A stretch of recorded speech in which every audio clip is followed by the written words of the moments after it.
शाही ईदगाह मस्जिद, जामी मस्जिद, ज्ञानवापी मस्जिद, कमल मौला मस्जिद, इन सब में समान बात क्या है?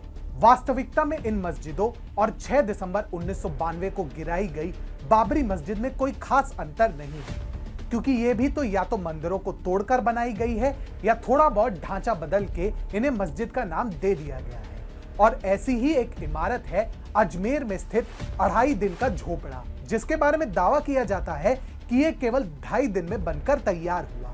पर क्या वास्तव में ऐसा अद्भुत चमत्कार हुआ, या फिर वामपंथी इतिहासकारों द्वारा हमारे वास्तविक संस्कृति से हमें अनभिज्ञ रखने का ये एक घृणित और विकृत प्रयास है?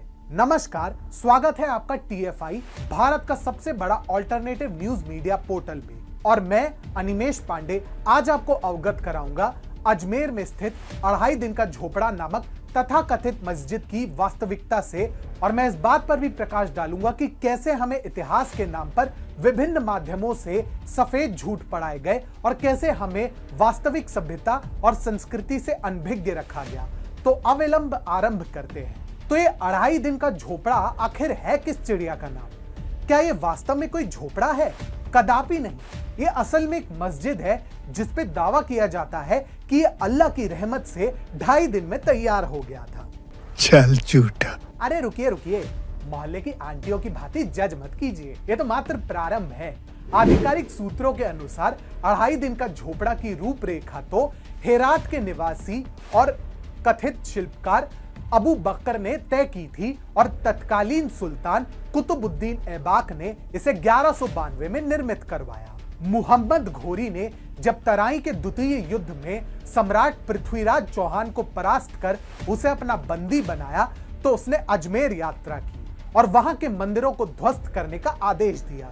यहीं से 2.5 दिन का झोपड़ा की नींव पड़ी, जो भारत के सबसे प्राचीन मस्जिदों में से एक मानी जाती है। परंतु इसका 2.5 दिन का झोपड़ा के नाम से क्या वास्ता? जनश्रुतियों के अनुसार इस नाम के पीछे 2 कारण हैं। एक तो वहां पर 2.5 दिन का मेला लगता था, जिसकी पुष्टि आर्कियोलॉजिकल सर्वे ऑफ इंडिया के वेबसाइट पर की गई है, और दूसरा ये कि सुल्तान कुतुबुद्दीन ऐबाक ने इस भवन को कथित तौर पर मात्र 2.5 दिन में निर्मित करवाया। अब आप चाहे अत्याधुनिक तकनीक को टेलीपोर्ट ही क्यों ना करवा लीजिए, पर 2.5 दिन में तो इमारत की नींव भी ढंग से मजबूत नहीं हो पाती। निर्माण की बात तो छोड़ ही दीजिए। तो क्या अजमेर के 2.5 दिन का झोपड़ा वास्तव में एक सनातनी भवन है? निस्संदेह यही सत्य है, क्योंकि जो साक्ष्य है और जो अवशेष है वो इसी ओर संकेत देते हैं।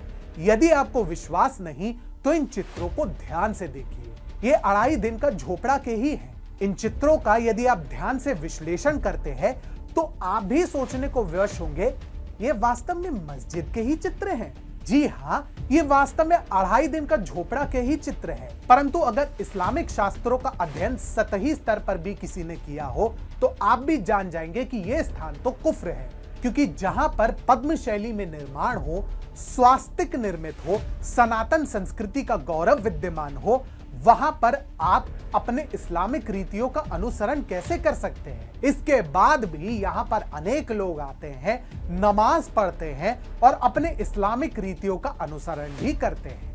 परंतु 2.5 दिन का झोपड़ा वास्तव में क्या था? इतिहासकार हरविलास शारदा की माने तो यह भवन वास्तव में एक संस्कृत महाविद्यालय था, जिसकी नींव चाहमणा वंश के सम्राट विग्रहराज चतुर्थ ने रखी, जब अजमेर का नाम वास्तव में अजय मेरू था। सम्राट विग्रहराज चतुर्थ उन्हीं सम्राट पृथ्वीराज चौहान के पूर्वज थे, जिन्होंने मुहम्मद घोरी को तराई के प्रथम युद्ध में परास्त किया था, परंतु अपने ही आदर्शवाद की वह भेंट चढ़ गए थे। लेकिन जिस प्रकार से इस भवन की नींव पड़ी है और जिस प्रकार से इसकी कलात्मक शैली मां सरस्वती जैसे देवी देवताओं का गुणगान करते हुए दिखाई पड़ती है, इसकी नींव और भी गहरी प्रतीत होती है। कहते हैं कि अजय मेरू यानी अजमेर की स्थापना सरस्वती नदी के तट पर हुई थी, और ऐसा तो हो ही नहीं सकता कि सरस्वती सिंधु सभ्यता के अवशेष का कोई भी अंश ना बचा हो। क्या अजमेर में स्थित 2.5 दिन का झोपड़ा की जड़ें वास्तव में इस पवित्र और प्राचीन सभ्यता से जुड़े हुए हैं? सच कहें तो 2.5 दिन का झोपड़ा बाबरी मस्जिद और ज्ञानवापी मस्जिद की भांति वास्तव में हमारी संस्कृति पर जबरदस्ती थोपा हुआ इस्लामिक साम्राज्यवाद का जीता जागता प्रतीक है, जिसके नीचे हमारी संस्कृति के वो रहस्य छुपे हैं जिन्हें जनता के समक्ष लाना हमारा कर्तव्य भी है और हमारा धर्म भी।